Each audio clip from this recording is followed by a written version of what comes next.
সকালে ঘুমিয়ে আছে মেঘ। এমন সময় তার ফোনটা বেজে উঠল। মেঘ ঘুম ঘুম চোখে ফোনটা তুলতে ওপাশ থেকে তার গার্লফ্রেন্ড ঋতু বলতে লাগলো, মেঘ, তুমি কোথায় আছো? এখনই আমার বাসায় চলে আসো প্লিজ। আমি আর থাকতে পারছি না। কি হয়েছে ঋতু? এত সকালে ফোন দিয়েছো, আবার কি আবল তাবল বলতেছো তুমি? কি হয়েছে সত্যি করে বলো তো আমাকে। আর এত সকালে তোমার বাসায় যাব, তোমার আম্মু আব্বু কি বলবে? দেখো, আমি সব কিছু জানি না। তুমি তাড়াতাড়ি আমার বাসায় চলে আসো। আব্বু আম্মু বলতেছে তোমাকে তাড়াতাড়ি বাসায় আসার জন্য। আব্বু আম্মু আমাদের ব্যাপারটা জেনে গেছে মেঘ। আরেকটা কথা তুমি জানতে পারবে আমাদের বাসায় এসে। কি কথা এখানে বলো। আর তোমার কি হয়েছে? এভাবে কান্না করতেছো কেন? আমি তো তোমার কথা আর আগা মাথা কিছুই বুঝতেছি না। তুমি আসো আগে, এরপর সব জানতে পারবে। এখন আমি কিছুই বলতে পারবো না। রাখলাম এখন, বাই। তাড়াতাড়ি আসো প্লিজ। ঋতু ফোনটা কেটে দিল। এদিকে মেঘ একটু চিন্তিত হয়ে পড়ল, কারণ এত সকালে ঋতু তাকে তার বাসায় যেতে বলছে। এসব নিয়ে চিন্তা করতে করতে মেঘ বিছানা থেকে উঠে চলে গেল ওয়াশরুমে। ফ্রেশ হয়ে এসে রেডি হয়ে চলে গেল ঋতুদের বাসায়। কলিং বেল দিতেই ঋতুর আম্মু এসে দরজা খুলে দিল। মেঘকে দেখে ঋতুর আম্মু বলতে লাগলো, ভিতরে আসো মেঘ, তোমার সাথে অনেক কথা আছে। উপরে ঋতুর রুমে যাও, আমি আসতেছি। ঠিক আছে আন্টি, যাইতেছে। মেঘ ঋতুর রুমে চলে গেল। গিয়ে দেখে ঋতু বিছানায় শুয়ে আছে। পাশে তার বাবা বসে বসে ঋতুর মাথায় হাত বুলিয়ে দিচ্ছে। মেঘ ঋতুর কাছে যেতেই ঋতুর আব্বু বলতে লাগলো, মেঘ, তুমি এটা কি করে পারলে আমার মেয়ের জীবনটা নষ্ট করে দিতে? আমাদের কাছে বললে কি আমরা তোমার মা বাবার সাথে কথা বলতে পারতাম না? আজকে তোমার জন্য আমার মেয়ে প্রেগনেন্ট। কি বলতেছেন আঙ্কেল এইসব? আমার জন্য ঋতু প্রেগনেন্ট মানে? ঋতু, আঙ্কেল এসব কি বলতেছে? সব কিছু কি সত্যি? আর আমি তো তোমার সাথে শারীরিক সম্পর্ক করি নাই যে আমার কারণে তুমি প্রেগনেন্ট হবে। মেঘ, আমার মেয়েকে একদম ধমক দিয়ে কথা বলবে না, এই বলে দিলাম। এখন তুমি আমার মেয়েকে বিয়ে করবে। যদি বিয়ে না করো তাহলে আমি পুলিশে সহায়তা নিব। কিন্তু আঙ্কেল, যেটা আমি করি নাই কখনো, সেটা আমার উপর আপনারা চাপিয়ে দিচ্ছেন কেন? ঋতু, তুমি কিছু বলছো না কেন? আমি কোন দিন তোমার সাথে শারীরিক সম্পর্ক করেছি নাকি?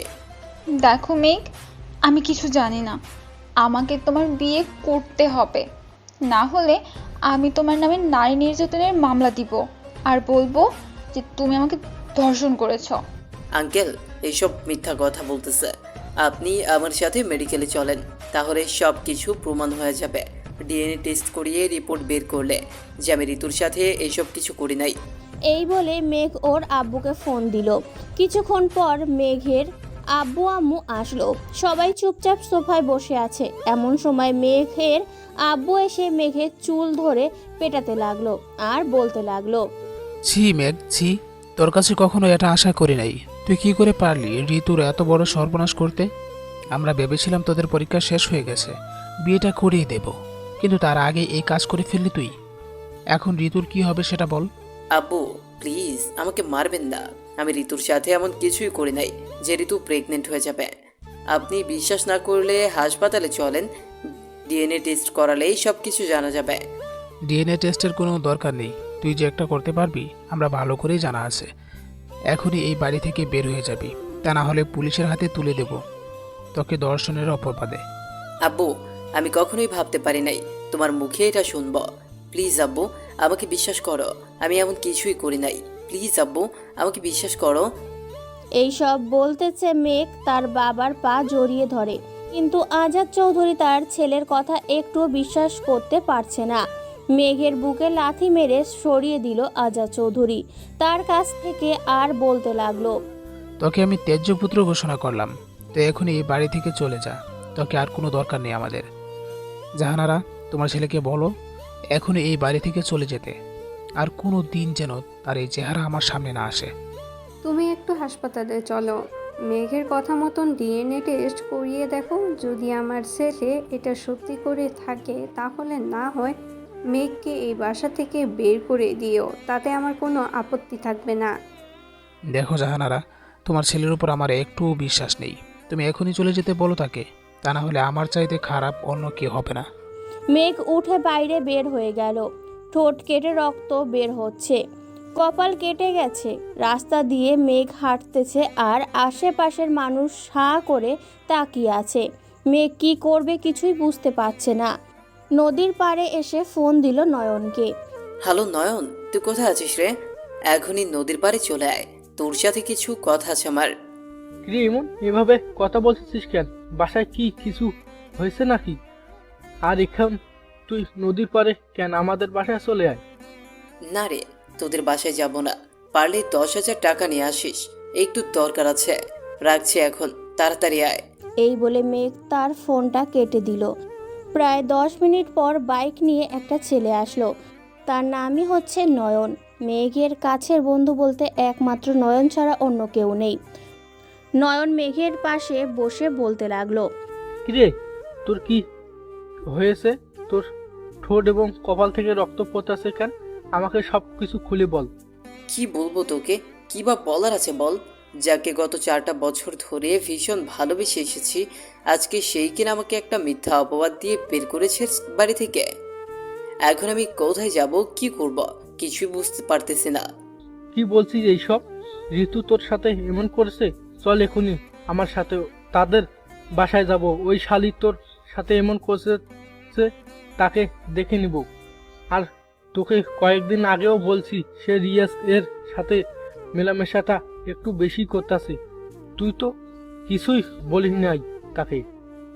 রিয়াজ তো ওর চাচাতো ভাই, রিয়াজের সাথে হয়তো এমন করেছে। যাই হোক, বাদ দে। আমি এই এলাকা ছেড়ে চলে যাব অনেক দূরে, আর কোনোদিন আসবো না এই এলাকায়। এখন তুই কোথায় যাবি সেটা বল। আর ঋতুকে তো আমি দেখে নিব, আজকেই তার ব্যবস্থা করতেছি। দেখে নিস, ঋতুর অবস্থা আমি খারাপ করে ছাড়বো। তোর নামে মিথ্যা অপবাদ দেই। তোর কিছুই করতে হবে না। ঋতু আমার নামে মিথ্যা অপবাদ দিয়েছে, আল্লাহ দেখবি ঠিক তার শাস্তি দিয়ে দিবে। আমি তাকে কিছুই বলবো না। আমি ঢাকায় চলে যাব, দেখি ওইখানে গিয়ে পড়ালেখা আর কাজ করতে হবে। তুই তো সাইবার ক্রিম হ্যাকিং নিয়ে পড়ে আছিস, ঢাকায় গেলে ভালো একটা চাকরি করতে পারবি। এই নে, এইখানে 15,000 টাকা আছে, আর এই ফোনটা বিক্রি করে কিছু টাকা পাবি। তাতেই তোর 2 মাসের মতো চলে যাবে। ধন্যবাদ বন্ধু। আপন বলতে একমাত্র তুই আমার কষ্টটা বুঝিস। আজ আমার নিজের বাবা মাই আমাকে বিশ্বাস করতে পারলো না, পরবর্তীতে কে বিশ্বাস করবে বল? ছাড় তো এইসব, চল তবে আগে ফার্মাসিতে নিয়ে যা। আগে তোর ট্রিটমেন্ট করতে হবে, এরপর না হয় যেখানে যাওয়ার যাস। এই বলে নয়ন মেঘকে নিয়ে চলে যায় ফার্মেসিতে। কিছু মেডিসিন দিয়ে দিল আর যে জায়গা বেশি কেটে গেছে ওই জায়গায় ড্রেসিং করিয়ে দিল। সকাল গড়িয়ে দুপুর হয়ে গেছে। মেঘ আর নয়ন স্টেশনে বসে আছে। মাইকে ঘোষণা করলো যে ঢাকাগামী তিতাস ট্রেনটি এক্ষুনি চট্টগ্রামের 5 নম্বর প্ল্যাটফর্ম থেকে ছেড়ে যাবে। এটা শুনে নয়ন বলতে লাগলো। মেঘ, এইটা দিয়েই চলে যা, আর ট্রেনের অপেক্ষা করতে হবে না। আর গিয়ে ফোন দিস, এদিকটা আমি দেখে নিব ঋতু আর রিয়াজের। নয়ন, আমার কসম, তুই তাদের কিছুই বলবে না। ওরা ওদের মতো থাকুক, আমি আমার মতো থাকে। আচ্ছা যাই রে, ট্রেন ছেড়ে দিয়েছে। ঠিক আছে যা, আর গিয়ে ফোন দিস, কিন্তু আমাকে। মেঘ ট্রেনে উঠে তার সিট খুঁজতে লাগলো। কিছুক্ষণ খোঁজাখুঁজি করার পর দেখতে পেল যে একটা ভদ্রলোকের সাথে সিটটা পড়েছে। মেঘ তার সিটে গিয়ে দেখে একটা মেয়ে বসে আছে। মেঘের হাতে সিট নাম্বার দেখে ভদ্রলোকটা বলতে লাগলো। এই ছেলে, তোমার সিট নাম্বার তো এটাই, তাই না? জি আঙ্কেল, এটাই আমার সিট নাম্বার। তবে উনি বসেছে, বসুক, আমি না হয় কিছুক্ষণ পর বসবো। তুমি বসো এইখানে। ফারিয়ামা, তুই তোর সিটে গিয়ে বসে পড়, আমি এখানেই আছি। আর কিছু লাগলে আমাকে বলিস। ঠিক আছে আব্বু, তাহলে তুমি বসে থাকো এইখানে। এই বলে ফারিয়া নামের মেয়েটি চলে গেল তার মায়ের কাছে। তার সিটে বসে পড়ল। এইদিকে মেঘ তার সিটে বসে চোখ দুটো বন্ধ করে ভাবতেছে সে ঢাকায় গিয়ে কি করবে, কোথায় থাকবে, চাকরি কি করে পাবে। এই সব হাজারো চিন্তা মেঘের মাথায় ঘুরপাক খাচ্ছিল। এমন সময় পাশের সিটের ভদ্রলোকটা বলে উঠল। এই ছেলে, তুমি কি ঢাকা যাবে নাকি? আর ওইখানে কে আছে তোমার? ঢাকা যাব, তবে ওইখানে কেউ নেই আমার। একটা চাকরি করতে যাব। ও আচ্ছা, তা তোমার কপাল এবং ঠোঁট কাটলো কি করে? কারোর সাথে মারামারি করেছো নাকি? না আঙ্কেল, কারোর সাথে মারামারি করি নাই। আসলে কি বলবো আপনাকে, বলতেও লজ্জা করতেছে। বলো আমাকে সব কিছু। আমি তো তোমার বাবার মতোই, তাই না? হুম, তবে আমার বাবা মাই আমাকে বিশ্বাস করতে পারে নাই। আপনি আমাকে বিশ্বাস করবেন কি করে? তাই না বলাটাই বেটার। আমি অল্পতেই মানুষকে বিশ্বাস করে ফেলি। তাই তুমি বলো সব কিছু খুলে। আর তোমাকে দেখে মনে হচ্ছে তুমি কোনো খারাপ কাজ করতে পারো না কখনোই। তাহলে শোনেন আমার সাথে কি ঘটেছে। এটা বলেই মেঘ সব কিছু বলা শুরু করলো। মেঘের কথা শুনে আশেপাশের কয়েকজন লোক চলে আসলো মেঘের কাছে। মেঘকে উদ্দেশ্য করে বলতে লাগলো, সি, একটা বাবা কি করে পারে তার ছেলেকে অবিশ্বাস করতে? আমরা তো কিছু ভাবতেই পারছি না তোমার বাবা এমন কাজ করছে। এখানে বিশ্বাস না করলে আমার কিছুই করার নেই। বিশ্বাস করব না কেন? তবে ওই মেয়েটার কি হবে এখন? তার চাচাতো ভাইয়ের সাথে হয়তো বিয়ে বসবে, কারণ তার সাথে এইসব কাজ করে মাঝখান দিয়ে আমাকে ফাঁসিয়ে দিয়েছে। মেঘের সব কথা শুনে ফারুক মিয়া চোখের পানি চলে আসলো। ফারুক মেঘকে উদ্দেশ্য করে বলতে লাগলো, শোনো মেঘ, আমি তোমাকে চাকরি দিব। তুমি কোনো চিন্তা করো না। আমি যেখানে কাজ করি তোমাকে নিয়ে যাব কালকে। যদি করতে পারো তাহলে ওরা তোমাকে রেখে দিবে কাজের জন্য। ঠিক আছে আঙ্কেল, তবে আমি আপনার বাসায় থাকতে পারবো না, আমি হোটেলে থাকবো।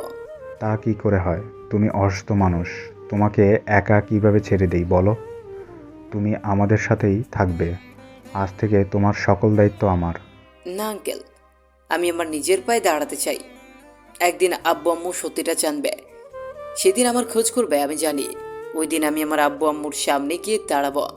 ঠিক আছে, তবে আজকের রাতটা আমাদের বাসায় থাকো। কাল সকালে না হয় অফিসে কাজ পেয়ে গেলে ওইখানে থেকেই একটা রুম দিব থাকার জন্য। তুমি থাকতে পারবে। ঠিক আছে আঙ্কেল, আপনি যেটা বলবেন সেটাই হবে। এই বলে ভদ্রলোকটার সাথে মেঘ কথা বলতে লাগলো। 5 ঘন্টা পর ট্রেন কমলাপুর রেল স্টেশনে এসে থামতেই সবাই নেমে গেল। মেঘ ফারুক মিয়ার সাথে চলে গেল তার বাসায়। মস্ত বড় এক বাড়ি। এটা দেখে মেঘ বলতে লাগলো, আঙ্কেল, এটা কি আপনার বাড়ি? এটাই আমার বাড়ি, চলো ভেতরে যাই। ফারুক মিয়া সবাইকে নিয়ে ভেতরে চলে গেল। বাহির দিয়ে দেখতে যেমন সুন্দর ঠিক তেমনই ভেতরটাও অনেক সুন্দর। ফারিয়ামা, মেঘকে তোর পাশের রুমটা দেখিয়ে দিয়ে আয়। ঠিক আছে আব্বু, আপনি আসেন আমার সাথে উপরে। ফারিয়া পিছু পিছু মেঘ যেতে লাগলো। একটা রুমের সামনে এসে ফারিয়া মেঘকে উদ্দেশ্য করে বলতে লাগলো, এই রুমটা আপনার, ভেতরে যান। মেঘ ভেতরে চলে গেল। ফ্রেশ হয়ে বসে আছে এমন সময় ফারুক মিয়া তার রুমে প্রবেশ করতে করতে বলতে লাগলো, মেঘ চলো আমরা বাইরে থেকে খাবার কিনে নিয়ে আসি। আজকে আর বাসায় রান্না হবে না, বাইরে থেকে কিনে এনেই খেতে হবে। আঙ্কেল, আপনি যান, আমি এখন খাবার খাবো না, আমার ক্ষুধা নেই। তুমি বললেই তো আর হলো না, তোমাকে দেখেই ক্ষুধার্ত মনে হচ্ছে। চলো তো বেশি কথা না বলে। ফারুক মিয়ার সাথে মেঘ চলে গেল বাহিরে। এইদিকে ফারিয়া তার মায়ের সাথে বসে কথা বলতেছে। এমন সময় ফারিয়া বলে উঠল, আম্মু, ওই ছেলেটাকে এই বাসায় রেখেছো, যদি কোনো কিছু নিয়ে পালিয়ে যায় তখন কি হবে বলো? পরে তো আমাকে বলবে সব আমার জন্য হয়েছে। না, কিছু বলবো না। আর ছেলেটা ওই রকম না যে এই বাড়ি থেকে চুরি করে পালিয়ে যাবে। দেখিস না ছেলেটার নামে কত বড় মিথ্যা অপবাদ দিয়েছে সবাই। দেখেছি, তবে ওই ছেলেকে আমার রুমে ভুলেও পাঠাবে না। ওই ছেলেটার মুখ আমি একদম দেখতে চাই না। ঠিক আছে মেঘ, তোর রুমে যাবে না, তুই যা এখান থেকে। মেঘ আর ফারুক সাহেব দোকান থেকে সবার জন্য বিরিয়ানি নিয়ে আসলো। কলিং বেল দিতেই ফারিয়ার আম্মু এসে দরজা খুলে দেয়। এই নাও, সবার জন্য খাবার নিয়ে এসেছি, খাবারগুলো রেডি করো। মেঘ যাও, তুমি ফ্রেশ হয়ে আসো, আমি নিচে আছি। ঠিক আছে আঙ্কেল, যাইতেছে। মেঘ চলে গেল তার রুমে। ফ্রেশ হয়ে নিচে নামতেই দেখতে পেল ফারিয়া খাবার টেবিলে বসে আছে। মেঘ টেবিলের কাছে যেতেই ফারিয়া চেয়ার থেকে উঠে বলতে লাগলো, আম্মু, আমি আর খাবো না, আমার ক্ষুধা নেই। কি হয়েছে ফারিয়ার মা? ফারিয়া এমনভাবে চলে গেল কেন? খাবার না খেয়ে? তোমার মেয়েই ভালো জানে কেন চলে গেছে। তোমরা খাবার খেয়ে নাও, যার খাওয়ার ইচ্ছা থাকবে সে নিজেই এসে খাবার খাবে রাতে। মেঘ চুপচাপ খাওয়া দাওয়া করে চলে গেল তার রুমে। রাতে ঘুমিয়ে আছে এমন সময় মেঘের শরীরের ওপর কে যেন পানি ঢেলে দিল। মেঘ বিছানা থেকে ধরফড়িয়ে উঠে পড়ল। সামনে তাকাতেই দেখতে পেল ফারিয়া দাঁড়িয়ে আছে। আপনি আমাকে ভিজিয়ে দিয়েছেন কেন? আমি কি আপনার সাথে কোনো অন্যায় করেছি আপু? শুধু তোর জন্য আজকে আমি আমার মায়ের কাছে বকা খেয়েছি। কোথাকার এক ছেলে এসে আমাদের কপালে জুটেছে, আর আব্বু আম্মুও কেমন, ওরা কিছু না জেনে না শুনেই একটা মানুষকে ঘরে নিয়ে আসে। ফারিয়ার এই সব বলে চলে গেল। এইদিকে মেঘ বিছানা থেকে চাদরটা উঠিয়ে ব্যালকনিতে ঝুলিয়ে দিল যাতে করে শুকিয়ে যায়। সকালে ফারিয়ার মা মেঘের রুমে ঢুকে এমন অবস্থা দেখে বলতে লাগলো, মেঘ, এসব কিভাবে হলো? আসলে আন্টি কিভাবে যে বলি, কালকে রাতে ঘুমিয়েছিলাম, ফারিয়া আপু এসে আমার উপর পানি ঢেলে দিল। পরে আমি কোনো রকম পানিগুলো মুছে ফেলে। আমার এই বাড়িতে আসাটা উচিত হয় নাই, আমি চলে যাব আজকে। এ বাড়িতে তোমাকে আমরা নিয়ে এসেছি। ফারিয়া যদি কিছু বলে তাহলে তোমার আঙ্কেলকে বলবে, না হলে তোমার আঙ্কেল ফারিয়াকে শাস্তি দিবে। কাউকে শাস্তি দেওয়ার কোনো দরকার নেই আন্টি। আঙ্কেল উঠেছে নাকি? ওনার সাথে কিছু কথা বলতাম। তুমি নিচে যাও, আমি ঘরটা ঝাড়ু দিয়ে আসতেছি, পুরো ঘরে পানি জমে আছে। মেঘ চলে গেল। নিচে এসে দেখে ফারিয়ার বাবা বসে বসে খবরের কাগজ পড়ছে। মেঘকে দেখে জিজ্ঞাসা করতে লাগলো, কি হয়েছে মেঘ? তুমি এত সকালে ঘুম থেকে উঠে গেলে যে? ফারিয়া কিছু করেছে নাকি? না আঙ্কেল, কিছু করে নাই। আমাকে কাজে নিয়ে যাবেন কবে? যদি একটু বলতেন খুব ভালো হতো। বাসায় বসে থাকতে ভালো লাগে না। আজকেই নিয়ে যাব তোমাকে, তবে যেইখানে যাবে ভয় পেলে চলবে না। আশেপাশে যাই হোক না কেন তুমি চুপচাপ বসে থাকবে। ঠিক আছে আঙ্কেল, তাহলে আমি রেডি হয়ে আসি, আপনি বসেন একটু এখানে। আচ্ছা যাও তাহলে, আমি রেডি হয়ে নিচ্ছি। মেঘ চলে গেল তার রুমে। ফ্রেশ হয়ে এসে সোফায় বসতেই ফারুক সাহেব আসলো। মেঘকে দেখেই বলতে লাগলো, মেঘ চলো এখন আমরা যাই, আর তোমার সকল কিছু নিয়ে নাও। ওইখানে থেকে 2 মাসের মধ্যে আর আসা যাওয়া হবে না তোমার। কিন্তু আঙ্কেল, আমাকে কি কাজ করতে দিবেন যে আমি বাইরে বের হতে পারবো না? গেলেই বুঝতে পারবে কি কাজ করবে তুমি। তবে তোমাকে এমন একটা মানুষ তৈরি করব, শত্রুরা ভয় পাবে, তবে গরিবরা তোমাকে নিয়ে গর্ব করবে। তুমি তোমার মা বাবাকেও দেখিয়ে দিতে পারবে যে তুমি এই কাজটা করো নাই। তোমার উপর থেকে মিথ্যা অপবাদ তুমি সরাতে জানো নাকি? চাই, কিন্তু আঙ্কেল আমি আমার উপর থেকে মিথ্যা অপবাদ সরাবো কি করে? সবাই তো জানে যে আমি এমন কাজ করেছি। আস্তে আস্তে তুমি সব কিছু জানতে পারবে, কোনো চিন্তা করো না। এখন তুমি চলো আগে ওই জায়গায় যাই। চলেন তাহলে। মেঘ আর ফারুক সাহেব গাড়িটা নিয়ে বেরিয়ে পড়ল তাদের গন্তব্যের উদ্দেশ্যে। প্রায় 2 ঘন্টা গাড়ি চালানোর পর একটা নির্জন রাস্তা দিয়ে গাড়িটা ঢুকতে লাগলো। এটা দেখে মেঘ বলতেছে, আঙ্কেল আশেপাশে একটা মানুষও নেই, আপনি আমাকে এরা কোথায় নিয়ে যেতেছেন? বসে থাকো, এই চলে এসেছি। ফারুক সাহেব আরও 5 মিনিট ড্রাইভ করার পর বড় একটা পুরনো বাড়ির সামনে এসে দাঁড়ালো। আশেপাশে কেউ নেই, জনবহুল এলাকা। মেঘ গাড়ি থেকে নেমে ফারুক সাহেবের সাথে বাড়ির ভেতরে ঢুকতে লাগলো। দরজার সামনে এসে দাঁড়াতেই অটোমেটিক দরজাটা খুলে গেল। এটা দেখে মেঘ কিছুটা অবাক হলো, কিন্তু কিছুই বলল না। ভেতরে যেতেই কয়েকজন লোক এসে মেঘকে চেক করতে লাগলো।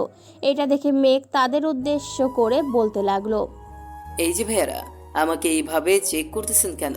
আমি কি কিছু করেছি নাকি? না, আপনি কিছু করেন নাই, চুপচাপ এইখানে দাঁড়িয়ে থাকেন। আমাদের চেক করা শেষ হলে ভিতরে ঢুকতে দিব। মেঘকে ছেড়ে দাও, তাকে আমি নিয়ে এসেছি। আর নয়নকে এক ডাক দিয়ে বলো আমার কেবিনে আসার জন্য। ঠিক আছে স্যার, আপনি কেবিনে যান, আমি এক্ষুনি নয়ন স্যারকে বলতেছি আপনার কেবিনে যাওয়ার জন্য। ফারুক সাহেব আর মেঘ চলে গেল একটা রুমে। রুমটা অনেক সুন্দরভাবে সাজানো আছে। এটা দেখে মেঘ ফারুক সাহেবকে বলতে লাগলো, আঙ্কেল, আসার সময় তো আশেপাশে কাউকেই দেখলাম না, কিন্তু এই বাড়িতে এতজন মানুষ আছে ভাবতেই পারছে না। আস্তে আস্তে সকল কিছু জানতে পারবে।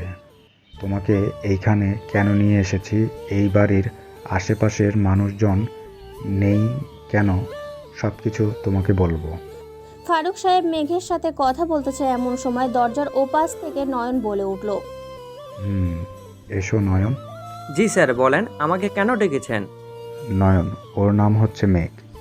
এই ছেলেটাকে তুমি একজন প্রফেশনাল হ্যাকার বানাবে 1 মাস সময় দিলাম, আর 1 মাস সময় দিলাম একজন প্রফেশনাল মাফিয়া বানাতে। তোমাকে 2 মাস সময় দিলাম। এই 2 মাস সময়ে তুমি মেঘকে সব কিছু দিয়ে পারফেক্ট করতে পারবে না? ইনশাআল্লাহ পারবো স্যার। মেঘ চলো, আজ থেকেই তোমাকে সকল কিছু বুঝিয়ে দিব। স্যার, আপনি কি এখন চলে যাবেন নাকি এইখানে থাকবেন কিছুক্ষণ? আমি এখন চলে যাব, কারণ কালকে রাতে একটা মিশন আছে। আশা করছি এই একদিনে তুমি মেঘকে পিস্তল চালানো শিখিয়ে ফেলবে। আঙ্কেল, আমি খারাপ মানুষ হতে চাই না, আমাকে এই কাজ ছাড়া অন্য কাজের ব্যবস্থা করে দেন। মেঘ, এটা খারাপ কাজ না, এটা হচ্ছে একটা ভালো কাজ। এইখান থেকে কয়েকদিন আশা করি সব কিছু বুঝে যাবে। পরে যদি মনে হয় এটা খারাপ কাজ, তাহলে তুমি আমাকে ফোন দিও, আমি এসে নিয়ে যাব। ঠিক আছে আঙ্কেল। ফারুক সাহেব চলে গেল ওইদিকে। মেঘ আর নয়ন বড় একটা রুমে দাঁড়িয়ে আছে, চারপাশে কম্পিউটারে ভর্তি। এটা দেখে মেঘ নয়নকে বলতে লাগলো, আচ্ছা নয়ন ভাই, এখানে এত কম্পিউটার কেন, আর এইগুলো কি চলতেছে? এটা হচ্ছে একটা সার্ভার। হ্যাকার জগতে সবচাইতে বড় একজন হ্যাকার হচ্ছে RS হ্যাকার গ্রুপ। আমাদের গ্যাংস্টারের পুরো গ্রুপের নাম RS গ্রুপ। এই নামটা শত্রুরা একবার শুনতে পেলেই গর্ত খুঁড়ে ভিতরে ঢুকে বসে থাকবে। বিশ্বের সবচেয়ে খারাপ কাজ যারা করে তাদেরকে এইখানে এনে মেরে ফেলা হয়। মেরে ফেললে কি হবে? তার চাইতে ভালো হতো পুলিশের কাছে ধরিয়ে দিলে, তাই না? তুমি যতটা সহজ ভাবতেছো, এই মাফিয়া জগৎ এতটা সহজ না। আস্তে আস্তে সকল কিছু জানতে পারবে তুমি। এখন এইগুলো দেখো, হ্যাকার জগতে সব মোট 3 জন হ্যাকার আছে।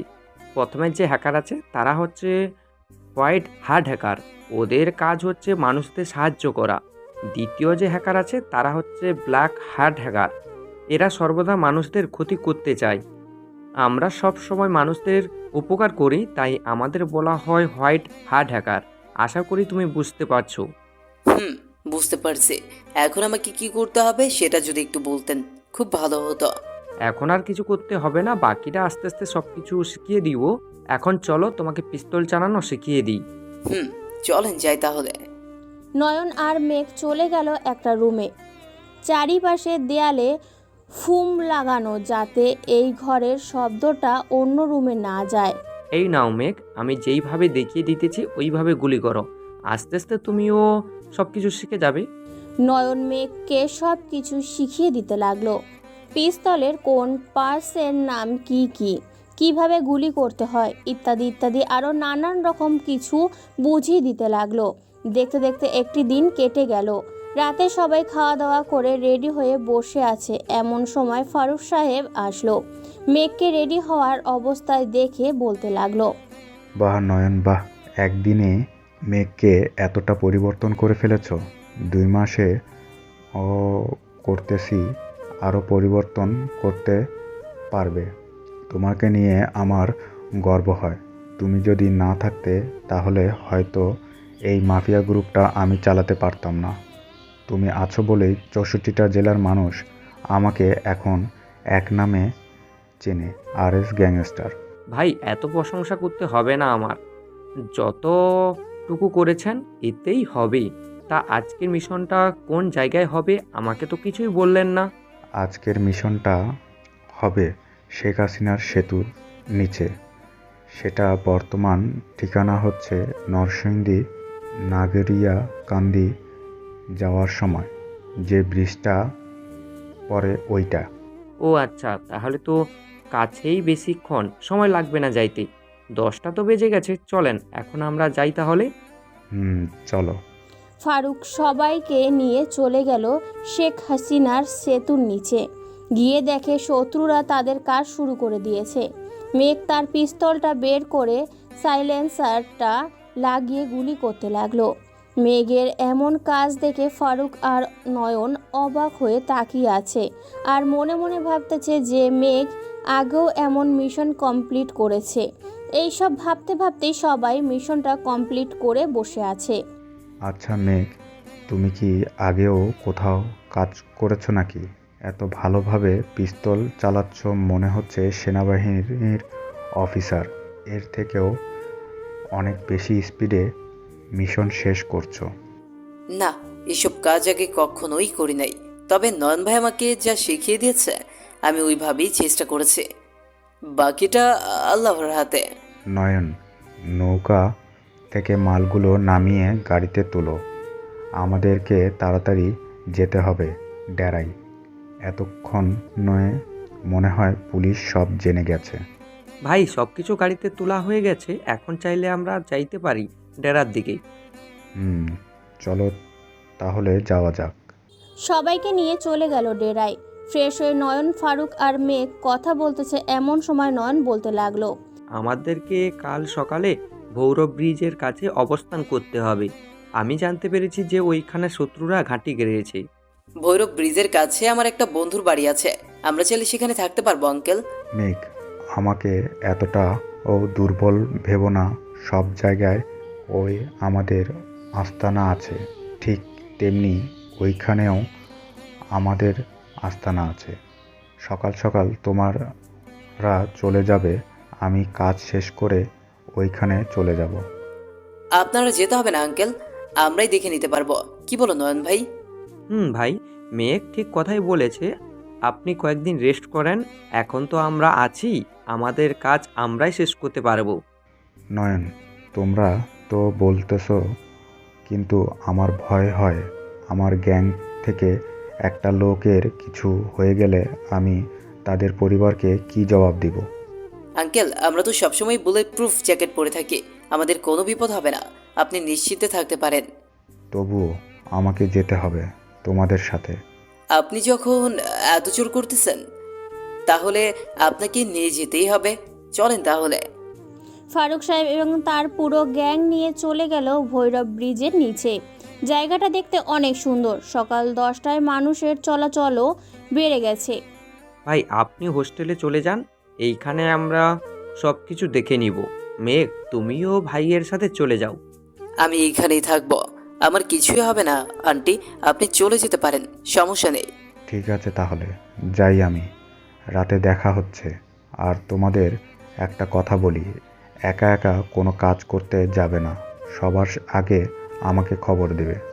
ঠিক আছে ভাই, আমরা না পারলে আপনাকে খবর দিব। এখন আপনি যেতে পারেন। ফারুক সাহেব চলে গেল। এদিকে নয়ন তার গ্যাং নিয়ে ব্রিজের ওপরে বসে আছে। এমন সময় কয়েকটা গাড়ি দেখতে পেল। নয়ন তাদের লোকদের ইশারা করতেই সবাই গাড়িগুলো থামিয়ে দিল। এই, আপনারা গাড়ি আটকে দাঁড়িয়ে আছেন কেন? সামনে থেকে সরে যান, আমাদের তাড়াতাড়ি যেতে হবে মালগুলো নিয়ে। তা তো নিয়ে যেতে পারবেন, দেখি আপনারা কি মাল নিয়ে যাইতেছেন। এই বলে নয়ন গাড়ির গেটটা খুলতেই দেখতে পেল ভেতরে মেয়েদেরকে বক্স করে রাখা হয়েছে। এটা দেখে নয়ন মেঘকে উদ্দেশ্য করে বলতে লাগলো, মেঘ কোনোভাবেই ড্রাইভারদের ছেড়ে দিবে না, ভিতরে মেয়ে রাখা আছে। বাকিরা যে গাড়িগুলো আছে গাড়ির ড্রাইভারদের ধরে নিয়ে আসো। ঠিক আছে ভাই, আমরা এক্ষুনি যেতেছি। কয়েকজন চলে গেল বাকি গাড়ির কাছে। গিয়ে দেখতে পেল গাড়ির ড্রাইভার নেই, পালিয়ে গেছে। নয়ন ভাই, ড্রাইভার পালিয়ে গেছে। এই গাড়িগুলো কি করব এখন আমরা? মেঘ, তুমি সবাইকে নিয়ে ডেরায় চলে যাও, আমি ওই দিকে আছি, বাকিটা আমি একাই দেখে নিতে পারবো। না ভাই, আপনার সাথে আরো কয়েকজনকে রেখে দেন, আমার সাথে 5 জন গেলেই চলবে। এই, তোমরা বাকি গাড়িগুলো নিয়ে আসো, আমি এই গাড়িটা নিয়ে যেতেছি। ঠিক আছে ভাই, আপনি যান, আমরা আপনার পিছনে পিছনে আসতেছি। মেঘ গাড়িটা স্টার্ট দিয়ে ড্রাইভ করতে লাগলো। কিছুক্ষণের মধ্যেই সবাই চলে গেল তাদের ডেরায়। মেঘ সবাইকে উদ্দেশ্য করে বলতে লাগলো, সবাই মেয়েগুলোকে নিচে নামিয়ে ওদের জ্ঞান ফেরাও, বাকিটা আমি দেখতেছি কি করা যায়। ঠিক আছে ভাই, আমরা এক্ষুনি নিচে নামছি। আপনি বসে থাকেন চেয়ারে। মেঘ বসে না থেকে সবার সাথে সাহায্য করতে লাগলো। কিছুক্ষণের মধ্যেই সবাই জ্ঞান ফিরে আসলো। যেই মেয়েগুলোর এই দিকে ওই দিকে পালাতে যাবে এমন সময় মেঘ বলতে লাগলো, আপনাদের বাঁচিয়েছি আমরা, এবং আপনাদেরকে বাড়িতে পৌঁছে দিয়ে আসতে আমাদের লোকগুলো।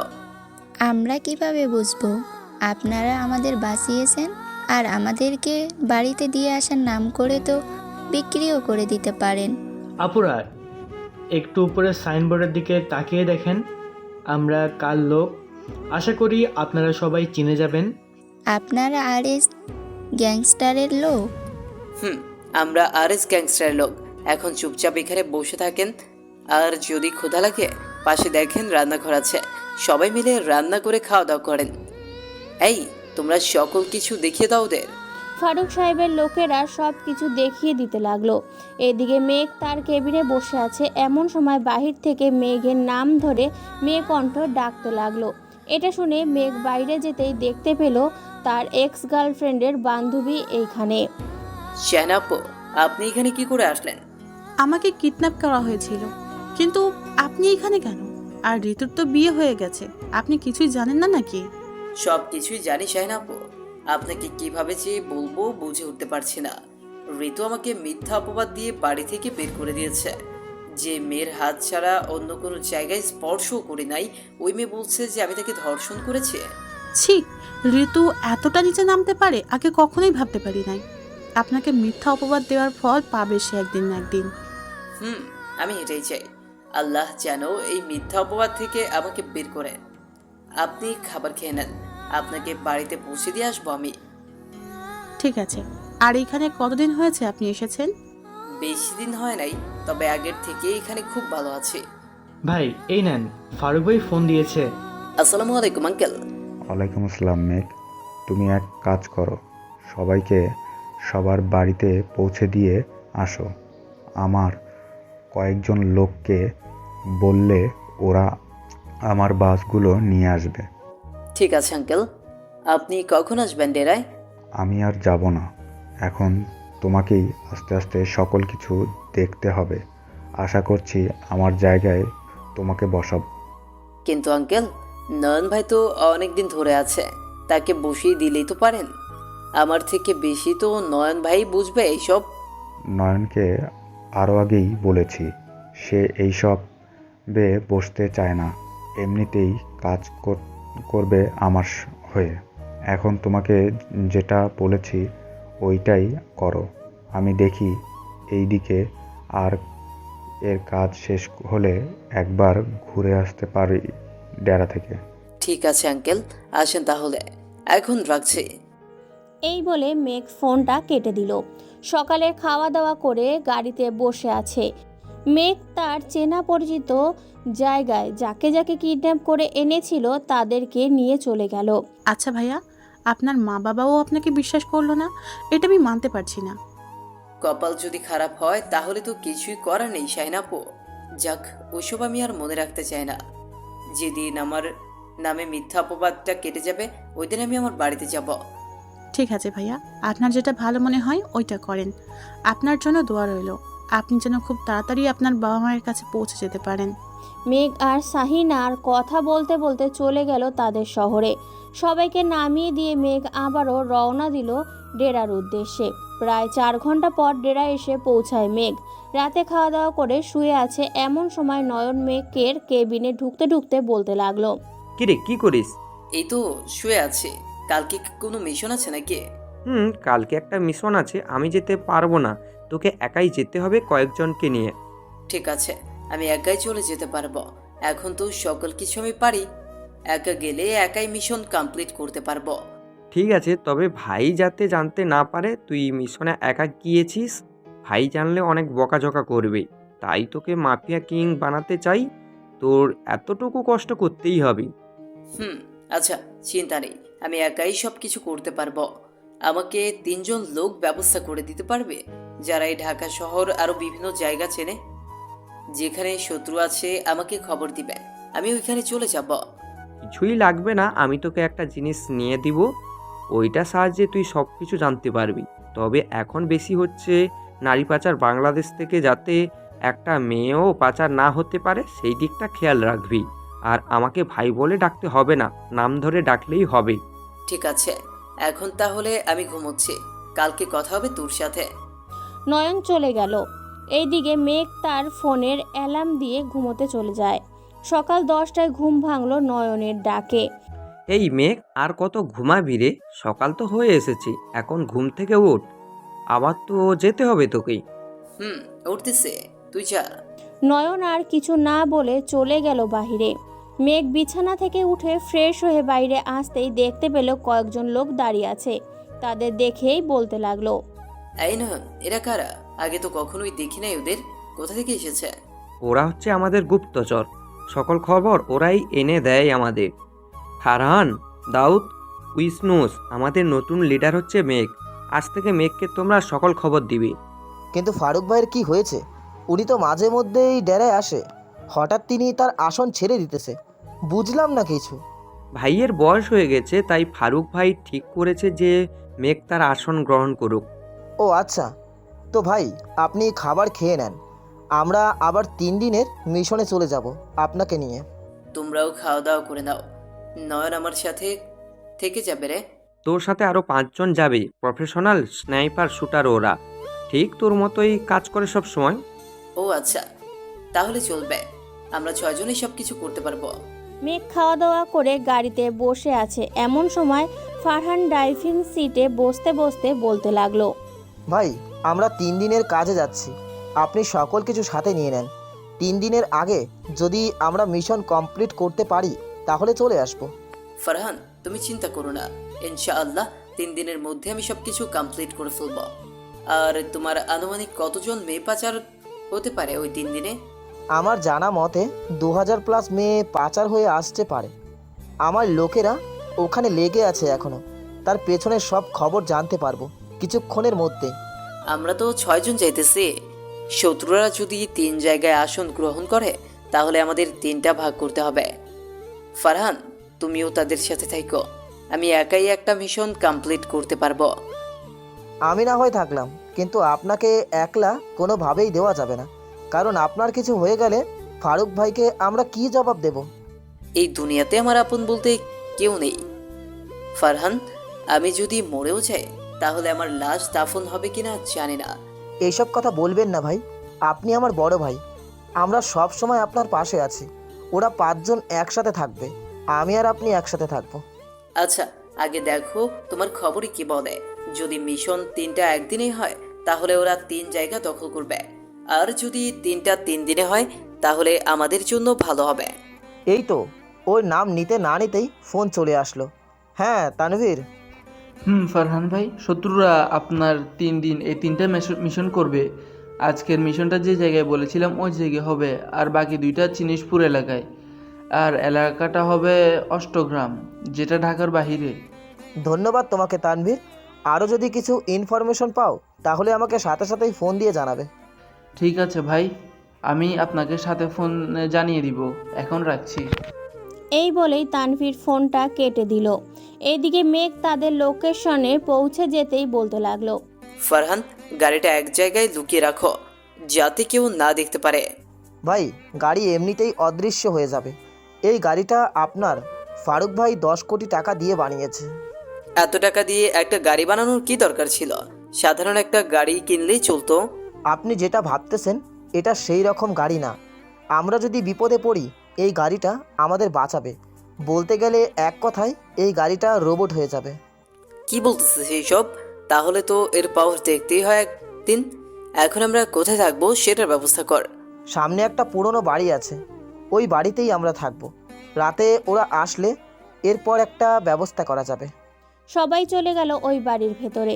দেখতে দেখতে প্রায় সন্ধ্যা হয়ে আসলো। মেঘ বাইরে দাঁড়িয়ে আশপাশটা দেখে নিল। আই ফারহান, তোরা একটু এদিকে আয় তো। ওই যে কিছুটা দূরে কি যেন দেখা যাচ্ছে, দূরবীক্ষণ যন্ত্রটা নিয়ে আয় তো দেখি। এই নেন ভাই। মেঘ দূরবীক্ষণ যন্ত্রটা দিয়ে দেখতে লাগলো সামনে কি আছে। দেখা শেষ হতেই মেঘ বলতে লাগলো, সবাই রেডি হয়ে নাও, ওরা চলে এসেছে। আমাদেরকেও এখন মাঠে নামতে হবে। তা না হলে ওরা ওদের কাজ শেষ করে পালিয়ে যাবে। ভাই আর একটু সন্ধ্যা হোক, আমার খবরই বলেছে যে 5টা গাড়ি আসবে। 5টা গাড়িতে সর্বোচ্চ 500 মেয়ে তো থাকবেই। সন্ধ্যা হয়ে আসতেই সবাই রেডি হয়ে চলে গেল ওইখানে। মেঘ তার 2 হাতে পিস্তল দুটো নিয়ে গুলি করতে লাগলো। অন্যদিকে বাকিরাও গুলি করতেছে। আচমকা গুলি আসাতেই তাদের অনেকেই মারা গেল। দেখতে দেখতে মিশন প্রায় 2 ঘন্টা চলতে লাগলো। ফারহান, তোরা এই দিকটা দেখিস, আমি পেছন দিক দিয়ে শত্রুর লিডারদের ধরে আনি। এখন না ধরলে ওরা নদী পথে পালিয়ে যেতে পারে। ঠিক আছে ভাই, সাবধানে যাবেন। মেঘ পেছন দিকে দিয়ে ঘুরে চলে গেল তাদের কাছে। শত্রুপক্ষের লিডারকে ধরতেই বাকিরা অস্ত্র ফেলে যেই পালিয়ে যেতে যাবে, এমন সময় ফারহান আর বাকি 5 জন মিলে সবাইকে গুলি করে মেরে ফেলল। এই তোরা আমাকে ছেড়ে দে। আর কারা তোরা? আমাদের উপর হামলা করছিস কেন? আমরা তোর পাপ RS গ্যাংস্টার। এই গ্রুপকে নিশ্চয়ই তোরা চিনতে পারছিস। এখন বল, তোদের আর 2টা দল কোন দিক দিয়ে আছে? আমাকে মেরে ফেললো, আমি বলবো না ওরা কোথায় আছে। আর তোদের বসকে বল আমার সামনে আসতে। তোদের বস আমাকে দেখলে ভয়ে হিসু করে দিবে। তোর সামনেই দাঁড়িয়ে আছে RS গ্যাংস্টার লিডার। তুই তো বললি তোকে দেখলেই হিসু করে দিবে। তুই তো আমার হাতেই বন্দি আছিস, তোকে চাইলেই তো মেরে ফেলতে পারি আমরা। আমাকে মারা এত সহজ না, আমি চাইলেই এইখান থেকে এখন চলে যেতে পারি। ফারহান, তুই তোর বসকে আমার আসল পরিচয়টা বলে দে। ভাই আপনি একটু সরে দাঁড়ান তো, আমি তাকে তার আসল পরিচয়টা দেখিয়ে দিতেছি। এটা বলেই ফারহান ইমরানের বুকে বরাবর 3টা গুলি করতেই সাথে সাথে ইমরান মারা গেল। ফারহান, এটা তুই কি করলি? এটাকে ধরেই তো আরো বাকি 2টার খবর পাওয়া যেত। ভাই বাকি 2টোর খবর আমি পেয়ে গেছি, আপনাকে এত চিন্তা করতে হবে না। এই আয়ুষ, তুই গাড়িটা নিয়ে শহরে চলে যা, আমরা কালকে আসতেছি বাকি 2টা মিশন শেষ করে। ফারহানের কথা শুনে আয়ুষ গাড়িটা নিয়ে চলে গেল। এইদিকে সবাই চলে আসলো সেই পুরনো বাড়িটায়। দেখতে দেখতে 2টো দিন কেটে গেল। আজকে মেঘদের শেষ মিশন। ফারহান, এখন কোথায় যাবো আমরা? আর সে তো শেষ মিশন হবে। ভাই আমাদের ডেরা আর কিছুটা দূরেই হবে শেষ মিশন। সবাই গাড়িতে বসো, আমাদেরকে এক্ষুনি যেতে হবে। মেঘ সবাইকে নিয়ে চলে গেল তাদের ডেরায়। রাত প্রায় 3টা। মেঘের পুরো টিম শত্রুদের জন্য অপেক্ষা করতেছে। কিরে ফারহান, ওরা কখন আসবে? দেখতে দেখতে তো রাত কেটে যেতেছে। ওই তো ভাই, ওরা চলে এসেছে। এখন ফায়ার করা যাবে না, ওরা নিচে নামুক, এরপর ফায়ার করতে হবে। মেঘের হাতে চুলকাচ্ছে, কখন সে গুলি করবে। ওরা যেই নিচে নামছে সাথে সাথে মেঘের পুরো টিম ওদের ওপর গুলি করতে লাগলো। কিছুক্ষণ দুপক্ষের মধ্যে সংঘর্ষ হতেই মেঘের টিম জিতে গেল। এই তোমরা গাড়িটা নিয়ে ডেরার দিকে যাও, আমি আসতেছি ভাইকে নিয়ে। ঠিক আছে ভাই, আপনারা আসেন, আমরা গাড়িটা নিয়ে ডেরার দিকে যাচ্ছি। গাড়িটা নিয়ে ডেরার দিকে রওনা দিল। এই দিকে মেঘ ভাবতেছে, সারা জীবন এইভাবে যদি মানুষের পাশে থাকতে পারতো তাহলে খুব ভালো হতো। ভাই আপনি আছেন, থাকবে সবসময় মানুষের পাশে। চলেন এখন আমরা ডেরায় চলে যাই, সকাল তো হয়ে এসেছে, পুলিশ এসে লাশ নিয়ে যাবে কিছুক্ষণ পর। মেঘ আর ফারহান চলে গেল ডেরায়। দেখতে দেখতে কেটে গেল 9টি বছর। মেঘ বসে আছে, এমন সময় তার ফোনটা বেজে উঠল। তাকিয়ে দেখে ফারুক সাহেব ফোন দিয়েছে। কলটা রিসিভ করতেই বলতে লাগলো, মেঘ, তুমি কোথায় আছো এখন? তাড়াতাড়ি চলে আসো আমাদের বাসায়, একটা কাজ আছে। আঙ্কেল, একটু দেরি হবে, আমার ছোট্ট একটা কাজ আছে, ওটা শেষ করে আসতেছে। ঠিক আছে, আসো তাহলে। মেঘ ডেরার সবাইকে বলে চলে গেল ফারুক সাহেবের বাসায়। কলিং বেল দিতেই ফারিয়ার আম্মু এসে দরজা খুলে দিল। মেঘকে দেখে বলতে লাগলো, আরে মেঘ, তুমি তাও আবার এতদিন পর আসলে? যাক, ভালোই হলো, ভিতরে আসো। মেঘ ভেতরে যেতেই দেখতে পেল কয়েকজন লোক বসে আছে সোফায়। মেঘ ফারুক সাহেবের কাছে গিয়ে বলতে লাগলো, আঙ্কেল, আমাকে এত জরুরিভাবে ডেকেছেন, কিছু কি হয়েছে? না, কিছুই হয় নাই, বসো এইখানে, তোমার সাথে কিছু কথা আছে। আচ্ছা, ফারিয়াকে কেমন লাগে তোমার? হঠাৎ এইসব কথা বলতেছেন কেন আমাকে? আমি তো কিছুই বুঝতেছি না। এসব কথা বলতেছি তার একটা কারণ আছে। আগে বলো, ফারিয়াকে কেমন লাগে তোমার? দেখতে শুনতে তো ফারিয়া আপু অনেক ভালো। আপুর বিয়ে দিবেন নাকি কারো সাথে? তেমনটাই ধরতে পারো। এখন আমরা চাচ্ছিলাম তোমার সাথে ফারিয়ার বিয়েটা দেওয়ার জন্য, যদি তুমি রাজি থাকো। না আঙ্কেল, এটা কখনোই সম্ভব না। আমি আপনার নুন খেয়েছে, এখন আপনার বড় জিনিসটা আমি নিতে পারবো না। আর ফারিয়া আপু আমাকে পছন্দ করে না। ফারিয়া পছন্দ করুক আর না করুক তাতে আমার কোনো যায় আসে না। তোমার সাথে ফারিয়ার বিয়ে দেব, এটাই শেষ কথা। আঙ্কেল, সবসময় ভুল সিদ্ধান্ত নেবেন না, এতে দুইজনের জীবনটাই নষ্ট হতে পারে। আপনি ফারিয়া আপুর সাথে কথা বলেন, আপু যদি রাজি থাকে তাহলে আমারও বিয়ে করতে আপত্তি নেই। আর আমি কালকে আমাদের বাড়িতে যাব, দেখি যদি আমার নামে মিথ্যা অপবাদটা যদি ছাড়াতে পারি তাহলে একটা চিন্তা থেকে মুক্তি পাব। যতদিন এই মিথ্যা অপবাদ থেকে না বের হতে পারছি ততদিন পর্যন্ত এইসব আজে বাজে চিন্তা আমার মাথায় ঘুরতেই থাকবে। সেটা যাও পাও, আমার সমস্যা নেই। তবে তুমি আসলেই ফারিয়ার সাথে তোমার বিয়ে দেব, আর যাই করো না কেন। আগে আপনি আপুর সাথে কথা বলেন, এরপর আমিও আপুর সাথে কথা বলবো। যদি আপু রাজি থাকে তাহলে বিয়েটা হবে, আর রাজি না থাকলে বিয়ে করব না। আচ্ছা, তুমি যেটা বলবে এইটাই হবে, তোমাকে এত জোর করব না। মেঘ বাইরে চলে আসলো। গাড়িটা নিয়ে তাদের গ্রামের বাড়ির উদ্দেশ্যে রওনা দিল। প্রায় 5 ঘন্টা পর মেঘ তাদের গ্রামে এসে পৌঁছায়। হাঁটতে হাঁটতে চলে গেল তাদের বাড়ির সামনে। দাঁড়িয়ে দাঁড়িয়ে ভাবছে বাসার ভিতরে ঢুকবে কি না, ঢুকবে না। এমন সময় পেছন থেকে একজন বলে উঠল, এই ছেলে, কি চাই তোমার এখানে? মেঘ পেছনে ফিরতেই দেখতে পেল তার বাবা দাঁড়িয়ে আছে, শরীরে পুরনো একটা পাঞ্জাবি আর ছেঁড়া লুঙ্গি। এটা দেখেই বলতে লাগলো, আচ্ছা, এই বাড়িতেই তো মেঘ থাকতো তাই না? যে 9 বছর আগে এই বাড়ি থেকে তাকে মিথ্যা অপবাদ দিয়ে বের করে দেওয়া হয়েছে। বাবা, কিন্তু তুমি কে? তোমাকে তো চিনলাম না, আগে কখনো তোমাকে দেখি না এখানে। আসলে আমি আপনার ছেলের বন্ধু, বছরখানেক আগে তার সাথে দেখা হয়েছিল। সে বলেছে এই বাড়িতেই থাকে, তাকে একটু ডেকে দেন তো। সে তো কখনো এই বাড়িতে আসে নাই। আমরা আমাদের নির্দোষ ছেলেকে একটা মেয়ের কারণে বাড়ি থেকে বের করে দিয়েছি, তাই আল্লাহ আমাদের উপর নারাজ হয়েছেন। আমাদের অফিস যা ছিল সব কিছু নিলামে উঠে গেছে, এখন শুধু থাকার মতো এই বাড়িটা আছে। কবে জানি লোকেরা এই বাড়িটাও নিয়ে নেয়। আচ্ছা, তুমি ভিতরে আসো, বাইরে দাঁড়িয়ে থেকে কথা বলতে হবে না। মেঘ ভেতরে গিয়ে দেখতে পেল তার মা বিছানায় শুয়ে আছে, মাঝে মধ্যে কাশি দিয়ে উঠতেছে। এটা দেখে মেঘ আবারও তার বাবাকে বলতে লাগলো, ওনার কি হয়েছে? এইভাবে শুয়ে আছে কেন? আর ডাক্তার দেখান নাই ওনাকে? ডাক্তার যে দেখাবো সেই টাকাই নেই আমাদের কাছে। 1 মাস ওষুধ খাওয়াতে পারলে পরের মাস আর ওষুধ খাওয়াতে পারি না। কে এসেছে গো আমাদের বাড়িতে? মেঘের বন্ধু এসেছে, উনি নাকি বছরখানেক আগে মেঘকে দেখেছে। বাবা, তোমার 2টা পায়ে পড়তাছে, তুমি আমার ছেলেকে ফিরিয়ে এনে দাও। আমরা ভুল বুঝে আমাদের ছেলেকে বাড়ি থেকে তাড়িয়ে দিয়েছি। চিন্তা করবেন না, মেঘ বাড়িতে ফিরে আসবে। এই নেন, বাজারে যত দেনা পাওনা আছে সবাইকে টাকা দিয়ে মাংস কিনে আনেন। খাওয়া দাওয়া শেষ করে এরপর ওনাকে নিয়ে হাসপাতালে যাব। আমাকে এত টাকা দিতেছো, পরে ফিরিয়ে দেব কি করে বাবা? আমি তো কাজ কাম করতে পারি না আগের মতো। আপনার ফিরিয়ে দিতে হবে না, ধরে নেন আমি আপনার ছেলে মেয়ে। এখন বাজারে যান। মেঘের আব্বু চলে গেল বাজারে। এদিকে মেঘ তার মায়ের পা ধরে কান্না করে দিল আর বলতে লাগলো, আম্মু, আমাকে মাফ করে দিয়েন, আমি এতদিন আপনাদের কাছে আসতে পারি নাই। আপনি অসুস্থ সেটাও জানি না। মেঘ, বাবা তুই এসেছিস, আয় বাবা আমার বুকে আয়। তোর জন্য এতটি বছর অপেক্ষা করলাম, ভেবেছিলাম তুই হয়তো মরে গিয়েছিস। আজকে তোমাকে হাসপাতালে নিয়ে যাব।